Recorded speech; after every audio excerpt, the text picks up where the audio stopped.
Naga Sastra dan Sabuk Inten. Audiobook, novel silat. Cerita, Esa Mintarja.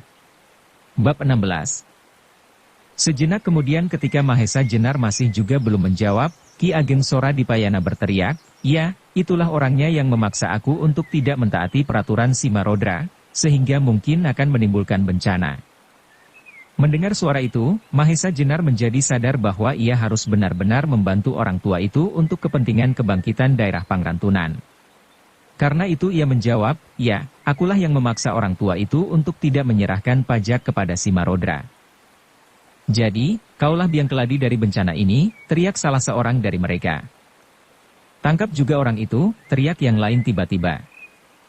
"Bagus, tangkap juga orang itu. Kita serahkan pula kepada Simarodra untuk tumbal bersama-sama orang tua celaka itu," sahut yang gemuk tinggi serta berwajah keras seperti batu. "Tangkap, tangkap!" teriak yang lain bersama-sama. Dan serentak mulailah mereka bergerak. Melihat gerakan itu Ki Ageng Pandan Alas tampaknya menjadi ketakutan sekali, sehingga tubuhnya gemetar.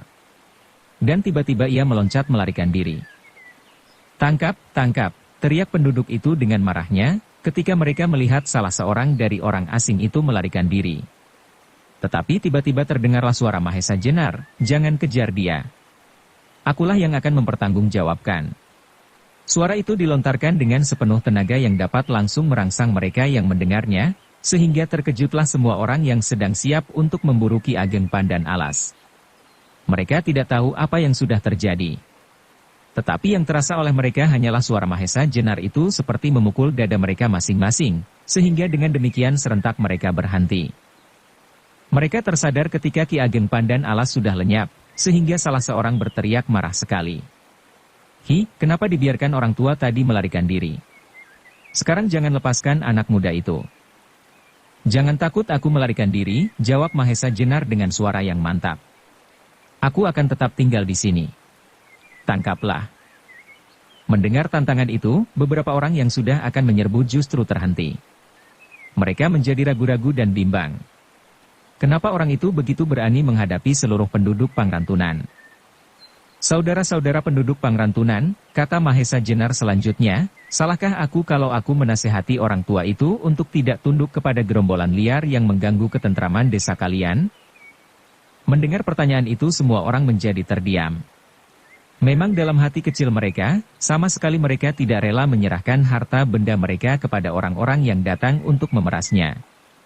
Tetapi karena ketakutan dan tidak adanya pimpinan, mereka terpaksa melakukannya. Baru setelah beberapa saat terdengar jawaban di antara mereka. "Tetapi dengan tindakan itu, nasib kita semua akan celaka." "Nasib saudara-saudara bukanlah mereka yang menentukan," sambung Mahesa Jenar. "Tetapi ada di tangan saudara sendiri. Kenapa saudara tidak berbuat sesuatu?" Kembali mereka terdiam mendengar kata-kata Mahesa Jenar. Ya, kenapa mereka tidak pernah berpikir untuk suatu usaha menghindarkan diri dari pemerasan itu? Tetapi apakah yang dapat dilakukan? Tiba-tiba di antara mereka berteriak seorang yang berkumis tebal dan bermata tajam seperti mata burung hantu. "Hai anak muda, kau jangan memperuncing kemarahan kami. Dengan omonganmu itu kau akan berusaha menjelomprongkan kami ke lembah kesengsaraan yang lebih hebat. Kau lihat sekarang, betapa sulitnya keadaan kami sehari-hari, tiba-tiba orang tua celaka itu menambah beban kesulitan kami karena hasutanmu. Sekarang kau berusaha untuk menghasut seluruh penduduk. Apa kau kira kami ini semuanya orang-orang bebal seperti si tua celaka itu?" "Memang," jawab Mahesa Jenar, "aku ingin menghasutmu supaya kamu semua tidak lagi mau menyerahkan sebutir padi pun kepada Simarodra." "Dengan perbuatan itu," sambung si kumis tebal dan bermata burung hantu, "apakah keuntunganmu? Nah, sekarang tutup mulutnya dan jangan mencoba melawan. Kau akan kami ikat bersama-sama orang tua itu untuk tumbal keselamatan desa ini. Bukankah begitu kawan-kawan?" "Betul, betul," sahut mereka hampir serentak. Dan bersamaan dengan itu, mulailah mereka beramai-ramai menyerbu Mahesa Jenar. Tetapi seperti patung, Mahesa Jenar tetap di tempatnya. Melihat orang asing itu sama sekali tidak bergerak, kembali mereka jadi ragu-ragu dan malahan berhenti beberapa langkah di sekitar Mahesa Jenar. Mereka memandang dengan mata yang bertanya-tanya. Bahkan beberapa di antaranya malahan mulai agak takut-takut melihat sikap yang sedemikian tenangnya. Melihat hal itu Mahesa Jenar mengeluh dalam hati. Juga Ki Ageng Soradipayana tak kalah sedihnya. Sebab dengan peristiwa itu terbuktilah betapa mundurnya keberanian penduduk menghadapi suatu persoalan. Beberapa tahun yang lalu mereka adalah rakyat yang cukup tangguh dalam menghadapi kesulitan-kesulitan. Tetapi sekarang mereka tidak lebih dari segerombolan pengecut yang berjiwa budak yang paling rendah. Ketika Mahesa Jenar sempat mengerlingkan mata kepada Ki Ageng Soradipayana, alangkah terperanjatnya melihat mata orang tua itu mengaca. Tetapi tiba-tiba ia berteriak, "Ya, itulah yang telah menghasutku, kenapa kalian diam saja? Bukankah kalian akan menangkapnya?" Selesai mengucapkan kata-kata itu segera ia meloncat menyusup di antara orang banyak dan langsung menyerbu Mahesa Jenar. Mahesa Jenar segera menangkap maksud Ki Ageng Soradipayana. Meskipun dengan agak segan dan malu-malu, ia meladeni juga orang tua itu. Maka segera terjadilah perkelahian. Ki Ageng Soradipayana bergerak dengan sekenanya saja. Memukul, menendang tak berketentuan. Tetapi maksudnya untuk memancing keberanian penduduk, ternyata berhasil. Melihat orang tua itu mendahului menyerang, segera yang lain pun bertindak. Melihat orang-orang kampung itu mulai berlari-lari untuk menangkapnya, segera Mahesa Jenar meloncat ke sana kemari dan sekadar mengadakan perlawanan. Dalam beberapa benturan Mahesa Jenar mengetahui bahwa di antara mereka ada juga yang mempunyai kekuatan cukup serta pengetahuan tata berkelahi yang agak tinggi. Karena itu anehlah kalau daerah ini tidak dapat berbuat sesuatu untuk melawan kekuasaan Simaroda. Maka, kunci dari kemunduran ini pasti terletak pada pimpinan. Bagaimanapun, kepala daerah Perdikan Pangrantunan yang sekarang adalah putra Ki Ageng Soradipayana yang bernama Ki Ageng Lembusora. Apakah Ki Ageng Lembusora ini sama sekali tak memiliki sifat-sifat ayahnya? Bukankah apabila dikehendaki untuk melawan Simarodra, daerah ini tidak berdiri sendiri? Pangrantunan hanyalah salah satu dari desa-desa yang berada di dalam lingkaran Perdikan yang sekarang berkedudukan di Pamingit. Tetapi menilik kekuatan Pangrantunan ini sendiri ditambah dengan daerah-daerah lain, pastilah mereka dapat setidak-tidaknya mencegah kekuasaan Simarodra atas daerah ini. Maka setelah mereka berkejar-kejaran serta berkelahi beberapa lama, segera Mahesa Jenar meloncat dengan tangkasnya menembus kepungan mereka, lalu dengan teguhnya berdiri menghadapi penduduk Pangrantunan yang mengejarnya itu sambil berteriak nyaring, "Cukup kawan-kawan, permainan kita ternyata berhasil baik. Jangan menyerang aku lagi. Aku tidak akan melawan. Aku akan tunduk kepada kalian. Tetapi sebelumnya aku ingin berbicara sedikit lagi kepada kalian." Ketika penduduk Pangrantunan yang sedang mengejar Mahesa Jenar itu melihat buruannya meloncat dengan tangkasnya, seolah-olah melampaui kemampuan manusia biasa, serta dalam waktu yang hanya sekejap itu telah dapat dengan tiba-tiba berdiri di luar kepungan mereka, hati mereka tergetar hebat. Segera mereka sadar bahwa itu pastilah orang yang berilmu tinggi. Karena itu, kembali mereka berhenti beberapa langkah di sekeliling Mahesa Jenar, yang dengan tegapnya berdiri di atas kedua kakinya yang kokoh kuat bagaikan tonggak baja. Kesadaran mereka akan ketinggian ilmu orang asing itu, ternyata telah menuntun ingatan penduduk Pangrantunan kepada kekaguman-kekaguman mereka terhadap orang dari daerah mereka sendiri. Terutama pemimpin mereka yang mereka cintai dengan sepenuh hati, yang sejak beberapa tahun lalu telah menyisihkan diri. Yaitu Ki Ageng Soradipayana. Tetapi tak seorang pun di antara mereka yang dapat mengenal bahwa orang yang mereka kenangkan itu telah ada di antara mereka.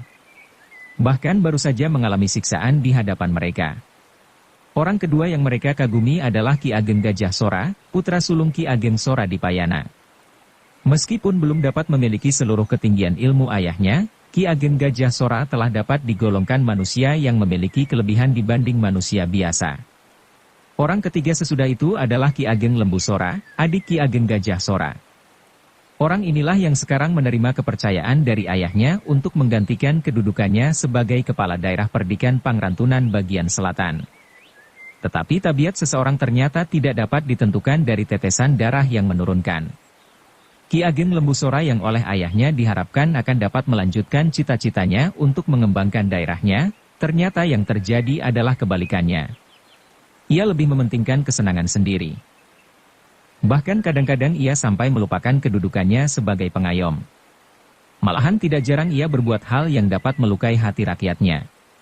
Hal-hal yang demikian itu menimbulkan banyak kegelisahan dan ketidakpuasan di kalangan rakyat, yang akhirnya menjadikan rakyat tidak peduli lagi kepada keadaan di sekelilingnya, kecuali kepentingan mereka sendiri-sendiri. Dan sekarang tiba-tiba muncul seorang yang agaknya termasuk orang yang berilmu tinggi dan bertabiat aneh.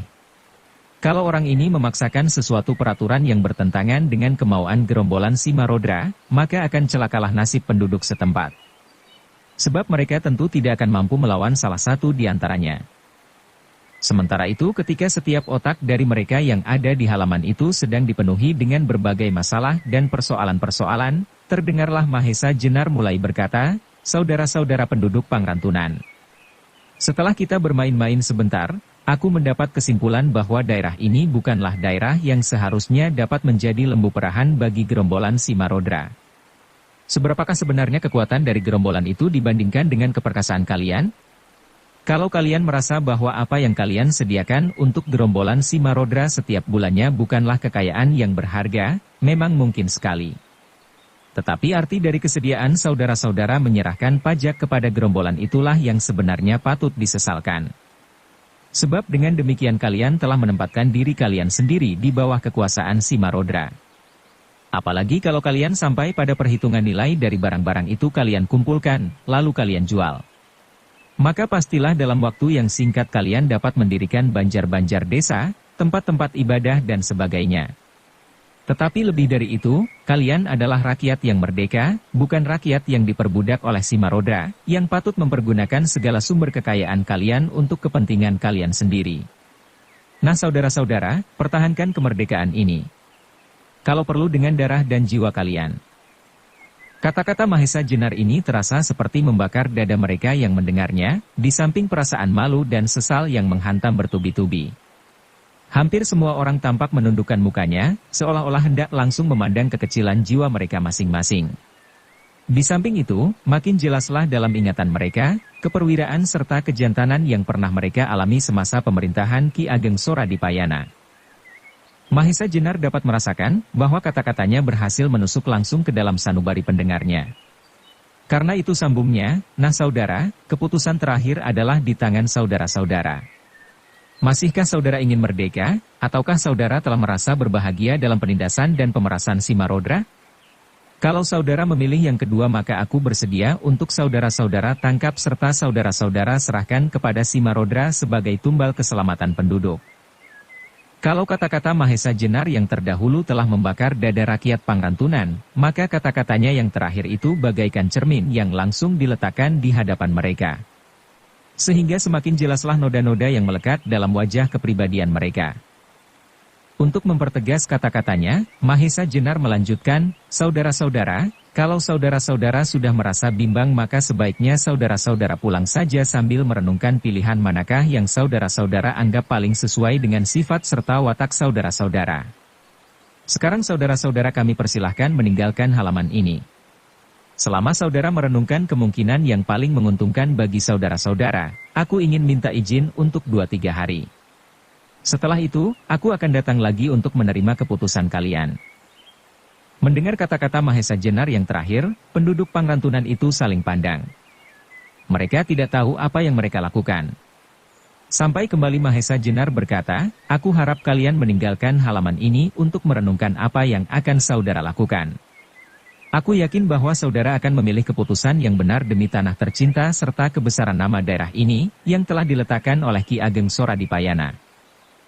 Meskipun Mahesa Jenar mengucapkan kata-katanya dengan lunak serta sopan, tetapi tajamnya seperti sembilu yang langsung membelah jantung mereka, sehingga terasa suatu desiran yang pedih di dalam dada masing-masing. Dengan menundukkan kepala serta langkah yang lemah, penduduk Pangrantunan mulai satu demi satu bergerak meninggalkan halaman rumah petani tua yang sama sekali tak diketahuinya, bahwa beliaulah Ki Ageng Soradipayana. Dalam kepala mereka berkecamuklah 1000 macam masalah.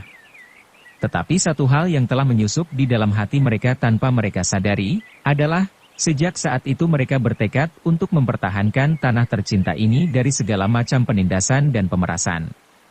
Kalau perlu akan mereka pertaruhkan darah dan nyawa. Ketika tidak ada lagi seorang pun di halaman petani miskin itu, segera Mahesa Jenar menundukkan kepalanya kepada Ki Ageng Soradipayana sambil berkata, "Tuan, maafkanlah aku yang sama sekali tidak tahu bahwa Tuanlah yang terkenal dengan sebutan Ki Ageng Soradipayana. Orang tua itu tersenyum. Jawabnya, tak apalah. Kalau sampai engkau tidak mengenal, maka berbanggalah aku. Sebab dengan demikian aku merasa bahwa permainanku dapat berhasil, jawab orang tua itu. Kembali Mahesa Jenar menghormat sambil berkata, dengan ini atas nama perguruanku aku menyampaikan hormat. Ki Ageng Soradipayana mengangguk lemah. Katanya, rupanya kau adalah satu-satunya waris dari gurumu, kata Ki Ageng Soradipayana. Mahesa Jenar menjawab, benar Tuan, aku tinggal satu-satunya waris yang harus menjunjung nama perguruanku. Tetapi kemampuanku sangatlah terbatas, sehingga aku sangat cemas bahwa tugas itu tak akan berhasil. Ki Ageng Soradipayana tertawa lirih sambil menyahut, aku tadi ternyata salah tebak. Ketika aku melihat orang tua dari Gunung Kidul yang malahan terkenal dari Wanasaba tadi, aku mengira bahwa kau adalah muridnya. Tetapi ketika aku melihat kau melangkah, barulah aku tahu bahwa kau adalah murid Ki Ageng Pengging Sepuh.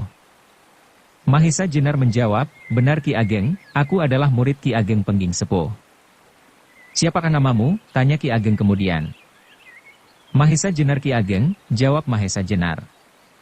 Lalu adakah kau mendapat tugas dari perguruanmu sehingga kau sampai ke daerah Pangrantunan ini? Mendengar pertanyaan Ki Ageng Soradipayana, Mahesa Jenar jadi berbimbang.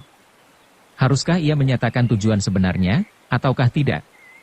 Dalam kebimbangan hati, Mahesa Jenar tidak segera dapat menjawab sehingga dalam beberapa saat ia berdiri kebingungan. Ki Ageng Soradipayana ternyata memang orang yang bijaksana. Karena itu segera ia menyambung, mungkin kau mendapat tugas rahasia dari seseorang. Nah, kalau begitu baiklah aku bertanya soal lain saja. Tidak, Ki Ageng, tidak, potong Mahesa Jenar tergagap. Ki Ageng Soradipayana tertawa perlahan. Kemudian ia bertanya, kaukah satu-satunya murid Ki Ageng Pengging yang masih ada? Gurumu almarhum adalah sahabat dekatku. Jadi jangan kau menaruh prasangka apapun kepadaku. Nah, tinggallah untuk sementara bersama aku di Pangrantunan. Terima kasih Ki Ageng, jawab Mahesa Jenar. Terpaksa aku dengan menyesal tak dapat memenuhi, sebab aku masih harus meneruskan perjalanan. Begitu tergesa-gesa, potong Ki Ageng. Benar Ki Ageng. Ki Ageng Soradipayana mengangguk-anggukkan kepalanya. Keningnya tampak berkerut, dan tiba-tiba terloncat kata dari mulutnya, ke Gunung Tidar. Pertanyaan ini rupanya mengejutkan Mahesa Jenar, sehingga ia kebingungan, sampai Ki Ageng Soradipayana meneruskan, bagus, pergilah ke sana. Barangkali ada perlunya. Aku menduga bahwa kau tidak akan menderita sesuatu kalau kau cukup hati-hati. Bukankah Ki Ageng Pengging Sepuh terkenal dengan sastra birawanya? Aku kira kau telah memiliki itu pula. Mahesa Jenar tak dapat berbuat lain kecuali mengiyakan semua kata-kata Ki Ageng Soradipayana, meskipun ia sendiri tak habis heran, kenapa orang tua itu dapat menebak maksudnya dengan tepat. Meskipun demikian, sambung orang tua itu, kau harus tetap waspada. Sebab penghuni Gunung Tidar bukan pula orang yang patut direndahkan. Dan jagalah bahwa kau dapat langsung mendekati tempat tinggal si Marodra. Usahakan untuk tidak diketahui oleh para penjaga-penjaganya. Sebab bagaimanapun, jumlah yang banyak akan turut serta menentukan keseimbangan pertempuran. Apalagi di samping si Marodra sendiri masih ada beberapa orang yang termasuk orang-orang yang berilmu. Kata-kata Ki Ageng Soradipayana itu bagi Mahesa Jenar merupakan petunjuk yang sangat berharga. Maka dengan perasaan yang gembira ia mengucapkan terima kasih yang tak terhingga. Kau pernah ke gunung itu? Tanya Ki Ageng Soradipayana kemudian. Belum Ki Ageng, jawab Mahesa Jenar. Tetapi aku pernah lewat desa Gelangan di dekat gunung itu. Desa yang berbentuk gelang serta di tengah-tengahnya ada danaunya, tanya Ki Ageng Soradipayana. Benar Ki Ageng, jawab Mahesa Jenar. Tetapi sebaiknya kau mengambil jalan ke arah desa itu. Sambung Ki Ageng Soradipayana, sebab kau akan terlalu banyak membuang waktu. Sebaiknya kau mengambil jalan yang biasa dilalui oleh gerombolan itu, melewati hutan bagian selatan. Kau tidak perlu lagi mencari-cari jalan, sebab daerah itu sering dilewati oleh anak buah si Marodra sehingga seakan-akan telah menjadi sebuah jalan raya. Sedang kalau kau bertemu dengan 1-2 orang dari mereka maka hal itu bukanlah hal yang perlu diributkan. Kau dapat dengan mudah menyembunyikan diri, atau dengan semudah itu pula membinasakan mereka. Mahesa Jenar mendengarkan semua nasihat itu dengan saksama. Memang pekerjaan yang akan dilakukan bukanlah pekerjaan yang gampang. Dengan petunjuk-petunjuk yang diterima dari Ki Ageng Soradipayana, semakin teranglah jalan yang akan ditempuhnya. Nah Mahesa Jenar, kata Ki Ageng Soradipayana akhirnya, memang sebaiknya kau tidak banyak membuang waktu. Kau dapat segera berangkat sekarang juga. Kalau tidak ada halangan, besok malam kau sudah akan sampai ke pusar Pulau Jawa itu. Ingatlah, hindari pertemuan dengan para pengawal gunung. Pergilah langsung ke Lambung Utara. Di sana terletak sebuah goa tempat tinggal suami istri si Marodra itu. Sedang untuk mendekati bukit itu ambillah jalan sebelah selatan, ambillah waktu ketika matahari telah terbenam. Sekali lagi Mahesa Jenar mengucapkan terima kasih yang tak terhingga. Dan sesudah itu ia mohon diri untuk segera melanjutkan perjalanannya ke Gunung Tidar. Ia sudah memutuskan untuk mengikuti segala petunjuk yang diberikan oleh Ki Ageng Soradipayana. Tetapi satu hal yang sama sekali tak diduganya, adalah bahwa dengan memberikan segala petunjuk itu, Ki Ageng Soradipayana telah membuat suatu rencana. Rencana yang hanya diketahui oleh Ki Ageng Soradipayana itu sendiri. Karena itu ketika ia melihat Mahesa Jenar dengan langkah yang tetap berjalan menurut petunjuknya, tampaklah orang tua itu tersenyum sambil bergumam, mudah-mudahan rencanaku berhasil. Bukankah dengan demikian aku telah membuat suatu jasa pada mereka? Sementara itu Mahesa Jenar berjalan dengan langkah yang cepat. Ia mengharap bahwa besok malam ia sudah dapat sampai ke tempat tinggal si Marodra. Menilik rencana pertemuan dari golongan hitam, di mana si Marodra akan ikut serta, maka dapatlah dibayangkan bahwa setidak-tidaknya si Marodra sendiri atau berdua dengan istrinya, pasti mempunyai tingkat kepandaian sama dengan Lawa Ijo. Ditambah lagi mereka ternyata memiliki pusaka keris naga sasra dan sabuk inten. Karena itu, ia harus berhati-hati dalam tiap tindakannya untuk mendapatkan kembali keris naga sasra dan sabuk inten. Ketika itu, ketika ia telah agak jauh meninggalkan desa Pangrantunan, matahari telah condong ke barat. Angin yang bertiup agak kencang dari hutan terasa betapa silirnya. Meskipun demikian panas yang dipantulkan oleh debu-debu di jalan terasa seperti menyengat-nyengat kaki. Karena itu Mahesa Jenar semakin mempercepat langkahnya. Sekali-kali ia meloncat-loncat di atas rumput yang tumbuh di tepi-tepi jalan. Sebentar kemudian Mahesa Jenar telah meninggalkan daerah-daerah persawahan Pangrantunan. Ia mulai memasuki daerah-daerah padang ilalang dan hutan-hutan kecil untuk segera sampai ke induk hutan yang memagari tanah perdikan Pangrantunan. Tiba-tiba Mahesa Jenar yang sedang berjalan cepat-cepat itu mendengar suara ringkik kuda. Segera ia menghentikan langkahnya serta bersiap-siap. Kalau suara ringkik kuda itu berasal dari gerombolan si Marodra. Tetapi sampai beberapa saat ia sama sekali tidak mendengar langkahnya. Karena itu Mahesa Jenar menduga bahwa kuda itu pastilah berhenti. Perlahan-lahan Mahesa Jenar menyusup batang-batang ilalang, mendekati arah suara ringkikan kuda itu. Setelah beberapa langkah, benar-benar Mahesa Jenar melihat kuda lengkap dengan pelananya, tetapi tidak ada penunggangnya. Maka timbullah kecurigaannya. Tiba-tiba ia menjadi sangat terkejut ketika dilihatnya di samping kuda itu, menggeletak sesosok tubuh yang rupa-rupanya sudah tidak bernyawa lagi. Perlahan-lahan dan hati-hati ia merunduk mendekati mayat itu. Ternyata bahwa mayat itu adalah mayat seorang laki-laki yang gagah. Di tangannya masih tergenggam sebatang tombak pendek. Ketika Mahesa Jenar mengamat-amati daerah di sekitar mayat itu, sama sekali tidak terdapat bekas-bekas telapak, baik telapak kuda maupun telapak kaki manusia yang lain kecuali telapak kuda yang seekor itu. Ketika Mahesa Jenar sudah yakin bahwa di sekitar tempat itu sama sekali tidak ada bahaya, maka mulailah ia mengamat-amati mayat orang gagah itu dengan saksama. Wajah mayat itu tampak biru kemerah-merahan, hampir di seluruh permukaan kulitnya tampak noda-noda biru kemerah-merahan. Melihat tanda-tanda itu segera Mahesa Jenar dapat menerka bahwa orang itu pasti meninggal karena racun. Sampai beberapa lama Mahesa Jenar mencari, masih belum dapat ditemukan luka yang menyebabkan kematian orang itu. Baru ketika mayat itu ditelungkupkan, tampaklah sebuah jarum sumpit yang masih menancap di punggungnya. Maka tahulah Mahesa Jenar bahwa orang itu telah diserang dari belakang. Atau kemungkinan lain orang itu dikenai sumpit pada waktu ia sedang melarikan diri. Lebih heran lagi Mahesa Jenar ketika melihat pada ikat pinggang orang itu, yang lebarnya hampir selebar telapak tangan, dan dibuat dari kulit kerbau, tampaklah sebuah pahatan yang mirip dengan dua ekor ular yang saling membelit. Mula-mula Mahesa Jenar agak bingung menafsirkan gambar itu, tetapi akhirnya berdesirlah jantungnya. Ini pastilah gambar dua ekor uling. Kalau demikian maka orang ini pasti termasuk salah seorang anggota gerombolan yang dikenal dengan nama pimpinannya, sepasang uling dari Rawapening. Tetapi kenapa ia sampai kemari, juga siapa yang membunuhnya, merupakan suatu teka-teki bagi Mahesa Jenar. Yang terang baginya adalah, bahwa orang itu belum terlalu lama meninggal. Mungkin pagi tadi, atau malahan sesudah hampir tengah hari. Belum lagi Mahesa Jenar selesai meneliti tubuh mayat itu, tiba-tiba terdengarlah derap beberapa ekor kuda. Cepat-cepat Mahesa Jenar memperhatikan arahnya, lalu dengan cepat sekali ia meloncat ke gerumbul yang terdekat. Ia harus berusaha untuk bersembunyi, sebab ia masih belum tahu siapakah yang datang. Beberapa saat kemudian derap kuda itu sudah dekat benar, dan segera muncullah dari dalam hutan beberapa orang berkuda. Rupanya mereka sedang mencari sesuatu atau mencari jejak, sebab hampir semua dari mereka mengawasi jalan yang akan dilewatinya. Melihat rombongan itu, sekali lagi Mahesa Jenar tersirap. Di antara orang-orang berkuda itu, Mahesa Jenar melihat bahwa meskipun orang itu berpakaian laki-laki, tetapi jelas bahwa ia adalah seorang perempuan. Maka tanggapan Mahesa Jenar segera mengarah kepada istri Simarodra.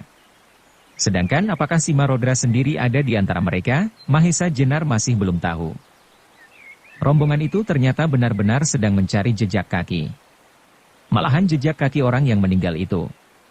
Karena itu, pada mayat orang gagah itulah rombongan berkuda itu mengarah.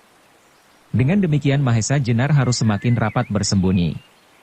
Ternyata setelah mereka dekat serta semakin jelas, jumlah mereka seluruhnya ada 7 orang, satu di antaranya seorang perempuan yang sudah hampir setengah umur, tetapi menilik tubuh serta wajahnya ia masih tampak lincah dan cantik. Ketika salah seorang dari mereka melihat mayat itu, ia segera berteriak, "Itulah dia, Ki Lurah." Mendengar teriakan itu, seorang yang bertubuh tegap, gagah, bahkan lebih agak gagah dari mayat itu, segera meloncat turun dari kudanya dan berjalan mendekati mayat itu, yang segera disusul oleh satu-satunya perempuan dalam rombongan itu. Melihat mereka berdua, segera Mahesa Jenar menebak bahwa mereka berdualah yang terkenal dengan suami istri Simarodra. Setelah mereka sampai pada mayat itu, segera suami istri itu berjongkok mengamat-amati. Kemudian segera tangannya meraih tombak pendek itu. "Hem," gumamnya, "sayang Adi Gemak Paron. Terpaksa aku membunuhnya. Kalau tidak, pastilah Kiai Kalatada ini jatuh ke tangan sepasang uling Rawapening." "Mungkin tujuannya lebih dari itu," sahut istrinya, "mungkin Adi Gemak Paron mendapat tugas untuk mengambil kedua keris itu." "Mungkin juga," jawab si suami, "sebab kalau tidak, tugas yang penting itu pastilah bukan Adi Gemak Paron yang harus melaksanakan. Tetapi kejadian ini pasti ada akibatnya," sela istrinya, "apakah kakak beradik dari Rawapening itu akan tinggal diam?" "Pasti tidak," jawab si suami, "tetapi ia tidak pula akan bertindak gegabah. Sebab kalau tindakannya terdengar oleh golongan lain, pasti akan menimbulkan keributan pula. Pastilah Lawa Ijo, Jaka Soka dan sebagainya tidak pula akan tinggal diam." Si istri tampak berpikir sejenak, lalu katanya, "Itu berarti akan mempercepat saat pertemuan akhir tahun ini di Rawapening. Mungkin mereka akan bersama-sama datang ke Gunung Tidar untuk memperebutkan pusaka-pusaka itu." "Mungkin," jawab suaminya. "Itu berarti pekerjaan kita bertambah berat." "Lalu bagaimana dengan Adi Gemak Paron itu?" potong istrinya. "Sebab Adi Uirumpung yang lolos dari kejaran kami pasti segera akan melaporkan kejadian ini." Belum lagi mereka menentukan sikap, tiba-tiba terdengarlah derap kuda dari arah lain. Tampaklah bahwa semua orang dalam gerombolan itu terkejut. Tidak terkecuali suami istri Simarodra. Rupa-rupanya Adi Gemak Paron tidak hanya berdua, desis si istri. "Kau benar," jawab suaminya. "Bersiaplah kalian," perintahnya kepada anak buahnya. Maka segera mereka pun bersiap menghadapi setiap kemungkinan. Suara derap kuda itu semakin lama semakin jelas. Dan Mahesa Jenar pun tidak kalah cemasnya, sebab arah derap kuda itu menuju kepadanya. Karena itu, ia pun melipat dirinya lebih kecil lagi di bawah sebuah gerumbul yang berdaun rapat. Sejenak kemudian kuda yang larinya seperti terbang meluncur hanya beberapa langkah di samping Mahesa Jenar. Melihat penunggang-penunggangnya, Mahesa Jenar agak keheran-heranan pula. Mungkinkah mereka dari gerombolan uling Rawapening? Sebab tampaklah wajah mereka berbeda dengan wajah-wajah gerombolan Simarodra. Sedangkan pakaian mereka pun sama sekali tidak seperti pakaian orang yang mati itu. Rombongan yang kedua ini terdiri dari orang yang jumlahnya lebih banyak. Semua kira-kira ada 15 orang. Ketika rombongan yang kedua ini melihat rombongan Simarodra, mereka pun tampak terkejut. Maka dengan segera mereka menarik tali kekang kuda mereka, sehingga kuda-kuda mereka berdiri dan berhenti seketika. Melihat rombongan yang baru saja datang itu, ternyata Simarodra beserta anak buahnya bertambah terkejut lagi, sehingga ketika rombongan yang kedua itu telah berhenti, Simarodra segera berkata, "Aku menyampaikan hormat yang setinggi-tingginya kepada rombongan Ki Ageng Lembusora." Mendengar sapa Simarodra itu, giliran Mahesa Jenar yang terkejut bukan kepalang. Inilah orangnya yang bernama Ki Ageng Lembusora, putra kedua dari Ki Ageng Sora Dipayana. Ki Ageng Lembusora adalah seorang yang bertubuh sedang, berwajah keras. Matanya memancarkan sinar ketamakan dan pemujaan kepada nafsu-nafsu jasmaniah. Sambil masih duduk di atas kudanya ia menjawab, "Salamku kepada kalian." "Terima kasih Ki Ageng," jawab Simarodra. "Kenapa kalian berada di tempat ini?" tanya Ki Ageng Lembusora. "Kami sedang mengejar orang ini, Ki Ageng," jawab Simarodra sambil menunjuk kepada mayat Gemak Paron. "Siapakah dia?" tanya Lembusora kembali. "Ia berusaha untuk mencuri pusaka kami, Kiai Kalatada. Untunglah bahwa aku dapat mengenainya dengan sumpit, sehingga ia tidak dapat melarikan diri lebih jauh lagi," jawab Simarodra. Lembusora tampak mengangguk-anggukan kepalanya. Kemudian katanya, "Dari manakah dia?" "Dari daerah Rawapening," jawab Simarodra. "Gerombolan yang dipimpin oleh Uling Rawapening?" Lembusora menegaskan. "Iya," jawab Simarodra. Sekali lagi Lembusora mengangguk-angguk. Katanya kemudian, "Untunglah gerombolan Uling itu sampai sekarang masih diberi kesempatan berdiri. Kalau saja Kakang Gajah Sora sudah mau bertindak maka umur gerombolan itu tidak akan lebih dari 1 senja." Rupanya hal itu pun disadari oleh sepasang Uling itu, sehingga mereka tidak berani berbuat apa-apa di dalam wilayah kekuasaan Ki Ageng Gajah Sora, sahut Simarodra, meskipun secara perseorangan belumlah pasti bahwa kakak beradik Uling itu dapat dikalahkan oleh Gajah Sora. "Kau yakin akan hal itu?" potong Lembusora. "Hal yang mungkin sekali," jawab Simarodra. Lembusora tampak mengernyitkan alisnya. Ia tampak tidak begitu senang mendengar keterangan Simarodra itu. "Seperti kau yakin bahwa kau tidak dapat aku kalahkan," katanya kemudian. Simarodra menarik nafas panjang. Tampaklah betapa tajam pandangan matanya. Perlahan-lahan ia menegakkan kepalanya, memandang ke arah puncak-puncak pohon raksasa yang bertebaran di hutan. Jelas, betapa ia mencoba menguasai dirinya untuk tidak bertindak tergesa-gesa. Sebentar kemudian, baru dia menjawab, "Ki Ageng, aku tidak ingin berkata demikian. Selama kita masih saling menghormati persetujuan kita. Biarlah, apa saja yang akan terjadi di daerah Banyu Biru dan Rawapening. Sedang di antara kita hendaknya tetap berlaku persetujuan yang sudah sama-sama kita terima, supaya kita tidak usah menilai, siapakah di antara kita yang lebih kuat. Sedangkan apa yang berlaku sekarang aku rasa sudah saling menguntungkan." Wajah Lembusora menjadi tegang pula. Rupanya ia pun sedang berusaha untuk menguasai perasaannya. Sejenak kemudian dengan mata yang berapi-api ia berkata, "Bagus, kalau kau masih tetap dalam pendirianmu itu. Tetapi aku dengar kau mulai membuat perkara. Karena itu aku sekarang memerlukan berkeliling pagar perdikanku untuk mengetahui kebenaran berita bahwa kau mulai merambah ke daerah lalu lintas dengan pamingit." "Itu tidak benar," potong Simarodra, "aku tidak biasa berbuat kecurangan-kecurangan yang naif semacam itu. Mungkin dalam kehidupanku telah ribuan kali aku berbuat curang, tetapi untuk keperluan yang cukup bernilai dan seimbang dengan kecurangan yang terpaksa aku lakukan." Simarodra diam sejenak. Suasana segera meningkat semakin tegang. Tampaklah bahwa masing-masing telah mempersiapkan dirinya untuk menghadapi setiap kemungkinan.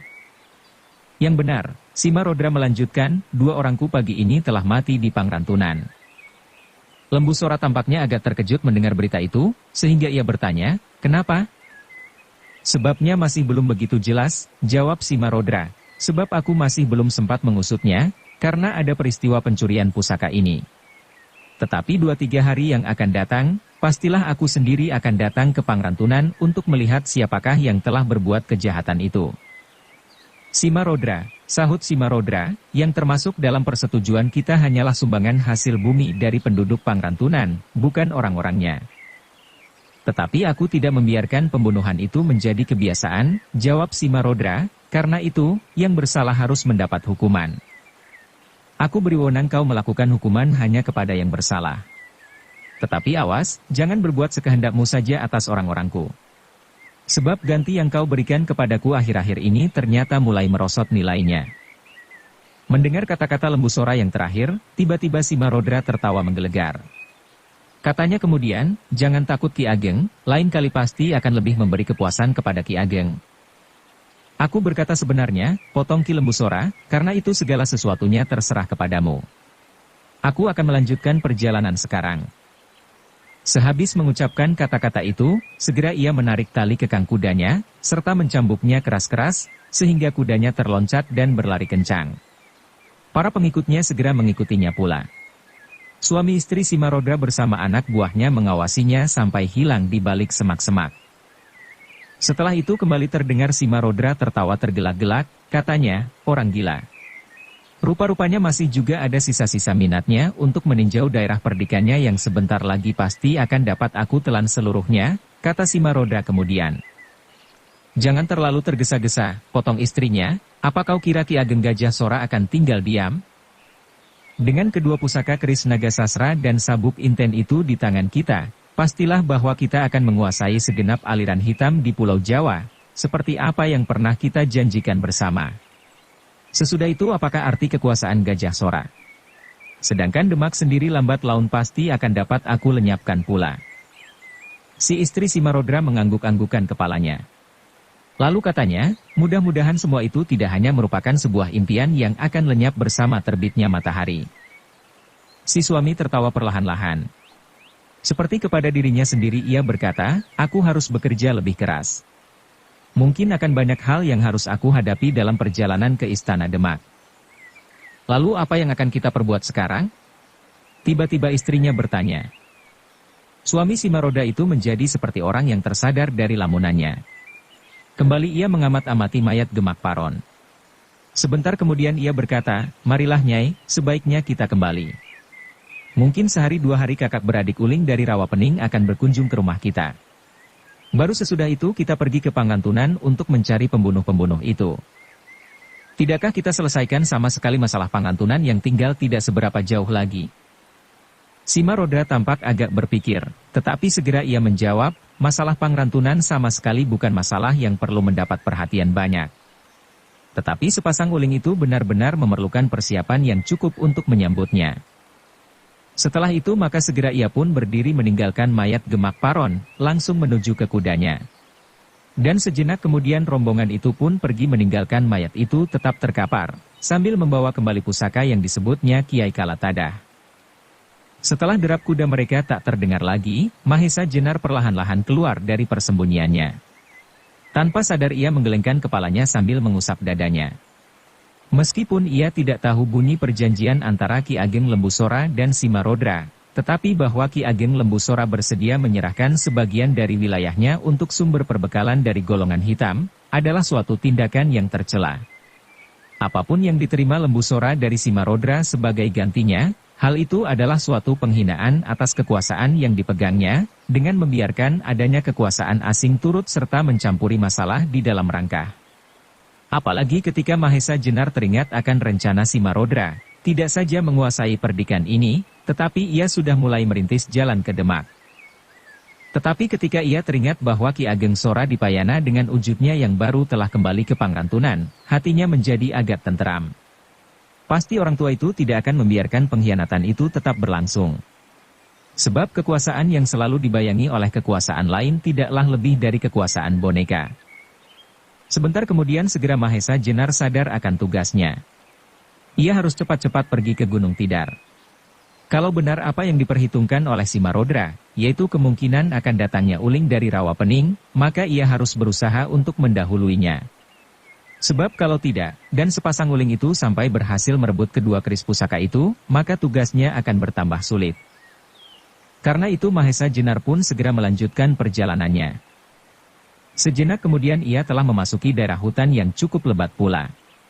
Tepatlah apa yang dikatakan oleh Ki Ageng Sora di Payana, bahwa di dalam hutan itu seolah-olah telah dibuat sebuah jalan, yang walaupun sempit tetapi cukup baik untuk lalu lintas kuda maupun orang berjalan.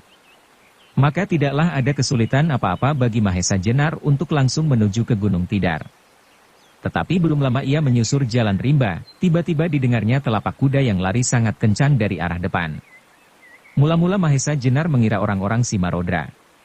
Tetapi ketika diketahuinya bahwa suara derap kuda itu tidak lebih dari seekor, maka maksudnya untuk menghindar itu diurungkan. Ia tetap saja berdiri menepi dengan maksud untuk mendapatkan suatu pengertian baru tentang Simarodra dari orang itu. Sebentar kemudian tampaklah seekor kuda yang lari seperti terbang menuju ke arahnya. Penunggangnya adalah orang yang pendek kokoh dan berjambang tebal. Ketika orang itu melihat Mahesa Jenar, ia pun tampak terkejut. Segera ia menarik kekang kudanya sehingga kuda itu berhenti beberapa langkah di hadapan Mahesa Jenar. Mula-mula wajah orang itu tampak tegang. Tetapi ketika ia melihat ikat pinggang orang itu, yang lebarnya hampir selebar telapak tangan serta dibuat dari kulit kerbau, menjadi terkejut. Segera ia ingat kepada Gemak Paron yang mati kena sumpit punggungnya, juga memakai ikat pinggang yang serupa. Maka kesimpulan bagi Mahesa Jenar, orang ini pasti juga salah seorang dari gerombolan Uling Rawapening. Mungkin orang inilah yang tadi disebut-sebut dengan nama Yuyurumpung, yang berhasil meloloskan diri dari kejaran Simarodra. Kalau demikian, kiranya Yuyurumpung tadi telah berhasil menyelinap ke dalam hutan, sementara Gemak Paron berlari terus. Bersambung ke bab 17. Dukung kami dengan subscribe, follow, like, komen dan share. Terima kasih.